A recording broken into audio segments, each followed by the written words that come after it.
de los mejores de la liga, sin ninguna duda, por eso va tercero.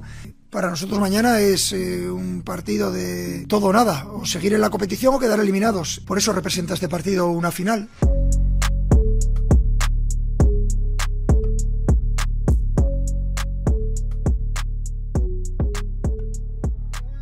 Salut à tous, bienvenue dans la quotidienne. Luis Enrique qui veut pas de blague ce soir face à Brest, il s'attend à une finale carrément. Alors bon, ce sera un 8e, tranquille, mais faut dire que la dernière fois qu'il a eu affaire à Brest au Parc des Princes, c'était il y a 10 jours, et ça s'était terminé sur une petite magère de Mathias Pereira Lage pour arracher le nul. Donc là, il n'y a plus le droit à l'erreur, il faudra faire le taf comme le Stade Rennais, qui l'a fait hier, et qui a plus que respecté son adversaire du soir, Sochaux. Victoire 6-1 des Rennais, doublé de Guiri, de Kalimundo, mais une réduction du score sur penalty de Viltard pour les Sochaliens. Et même à 4 ou 5-0, on a eu le droit à une belle ambiance à Auguste Bonal. Le public est resté derrière son équipe tout le match. Et je vous rappelle que c'est littéralement les supporters de Sochaux qui ont sauvé le club de la faillite il y a quelques mois de ça. Donc personne ne pouvait douter de leur soutien. Et surtout pas le coach Oswald Tanchot qui a bien apprécié l'ambiance malgré la défaite.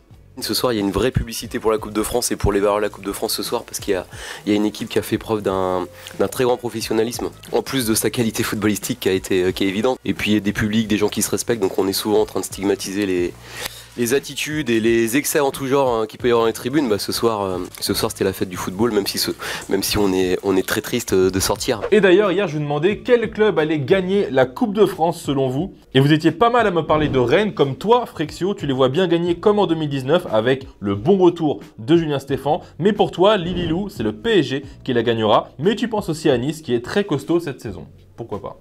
Aujourd'hui, c'est aussi les demi-finales de la CAN et ça commence dès 18 h avec Nigeria-Afrique du Sud, suivi de Côte d'Ivoire-RDC ce soir à 21 h. Les éléphants qui poursuivent leur parcours incroyable à domicile après une qualification in extremis pour les 8e, l'élimination du Sénégal au tir au but et la qualification miraculeuse à la dernière seconde des prolongations face au Mali. Et quand je parle de miracle, c'est pas moi qui le dis, c'est le sélectionneur Emers Faé en conférence de presse. On est conscient qu'on vient de très très loin, on est encore, quand vous regardez le match du Mali, on est des miraculés, mais on préfère s'appuyer sur ça pour prendre de la force mentale et se dire qu'on est vraiment dans le bon état d'esprit, parce que c'est l'état d'esprit qui nous permet de faire des miracles comme ça.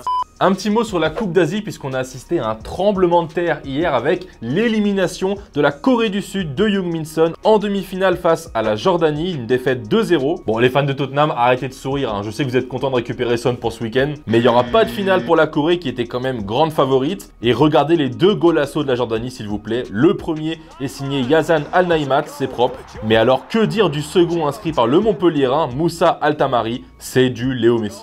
Et d'ailleurs, Altamari, après le match, il nous a expliqué pourquoi il savait que son équipe allait se qualifier pour la finale. C'est grâce à Montpellier, oui. Now I am in the final because my club in France, they support me. I have big support from them and from the French league. Very important for me. And I hope we can do it in the final and we take the final. Allez, ça m'a donné envie de voir un peu de football vrai dans la quotidienne et on va partir au Honduras avec ce qui devait être un dégagement du gardien de Motagua, mais qui se transforme en golasso incroyable et ça donnera même la victoire à son équipe face à Genesis. On file en Écosse pour le match entre Motherwell et Ross County et une frappasse comme on aime qui va aller chercher la lucarne, c'est signé Blair Spital. Et là, préparez-vous parce qu'on va pas aller dans un bar à chicha, mais bien au Guatemala. 1-0 pour Malacateco. Dans le temps additionnel, les supporters ont déjà craqué les fumis pour célébrer la victoire. Sauf que l'équipe d'en face n'a pas dit son dernier mot, donc je vous laisse avec le commentateur. No hay arquero, trábelo con todo, sí señor, qué buena pelota de Maltés, vuelve a meter el centro, mano a mano Chavasco, lo quebró, zurdazo y está el empate. ¡Gol! ¡Gol!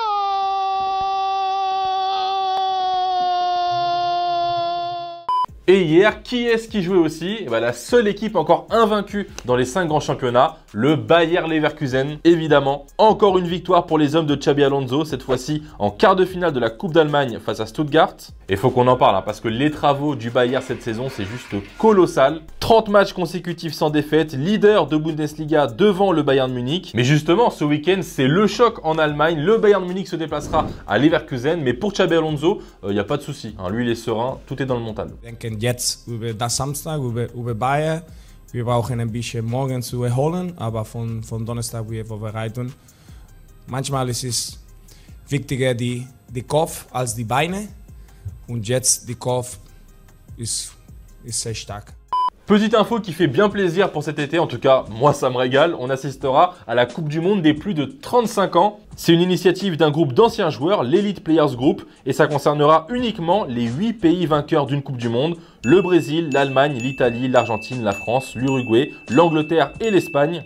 Et évidemment au niveau du casting on devrait se régaler, Thierry Henry, Ronaldinho, Diego Forlán, Rio Ferdinand, bref, que des cartes icônes sur Ultimate Team. Ça se déroulera sur la première semaine de juin en Angleterre et moi j'ai déjà hâte. On va parler un peu de Mercato l'équipe parce que Sky Sport nous a balancé une info sur le Paris Saint-Germain et sur le potentiel remplaçant de Kylian Mbappé, Marcus Rashford. Le média anglais précise que le club parisien pourrait faire une nouvelle tentative cet été si Rashford était décidé à quitter son club de cœur. Alors évidemment c'est encore loin, hein, mais ce qui est proche c'est quoi? C'est le départ de Kylian Mbappé. Et c'est le média The Independent qui a confié aujourd'hui que 2 clubs de Première Ligue auraient d'ores et déjà fermé la porte aux Français, Arsenal et Liverpool. Voilà, bon, tant que ça ne concerne pas une équipe espagnole qui joue en blanc, je crois que Mbappé, il va pas trop s'affoler a priori. Et tiens, en parlant du Real, les merengues seraient à l'affût d'un autre joueur de Ligue 1, le Lillois Leny Yoro. Marca nous dit aujourd'hui que le joueur est au courant de l'intérêt du Real. Le LOSC, quant à lui, réclamerait pas moins de 60 millions d'euros pour se séparer de sa pépite. Et du coup, question du jour les amis, selon vous, où devrait signer Leny Yoro cet été? Alors on sait qu'il est pisté par le Real, mais aussi par le PSG. Il peut aussi rester à Lille, hein, c'est pas interdit. Donc dites-moi tout en commentaire et demain on sélectionnera 2 d'entre vous. Et voilà, c'est la fin de cette quotidienne. J'espère que vous avez passé un bon moment avec nous. On va se quitter avec Sacha Boey qui s'est confié à Yacine N'Faoui sur ses premiers jours en tant que joueur du Bayern Munich. Évidemment, c'est une interview exclusive et c'est totalement dispo sur la chaîne YouTube ainsi qu'en streaming sur TF1+. Voilà, prenez soin de vous et on se retrouve demain. Salut. En rejoignant le Bayern Munich à 6 mois de l'Euro, timing parfait. J'espère. Après, l'équipe de France aussi, c'est un rêve pour moi. Et si je suis amené à y être un jour, je serai très heureux. Ça représente quoi quand on est enfant, quand on entend la Marseillaise, quand on voit tous les joueurs qui sont passés par l'équipe de France? Les Bleus, ça fait rêver aussi, les Bleus. Surtout pouvoir jouer une compétition avec son pays, ça serait énorme. Avec ce transfert au Bayern Munich, vous estimez avoir plus de chances d'être sélectionné peut-être au mois de mars prochain? Bien sûr, c'est normal. Parce que quand tu es dans un club comme le Bayern Munich, tout le monde regarde ses matchs et après, c'est à moi d'être performant. À vos yeux, qu'est-ce qu'il faut pour connaître le niveau international? Qu'est-ce qu'il faut comme étape pour connaître ce niveau? Je pense qu'il faut faut jouer des grands matchs en club et avoir beaucoup de rigueur. Et après, si tu as ces 2 choses-là, je pense que ça pourrait le faire. C'était votre programme avec Winamax. Winamax, le plus important, c'est de gagner.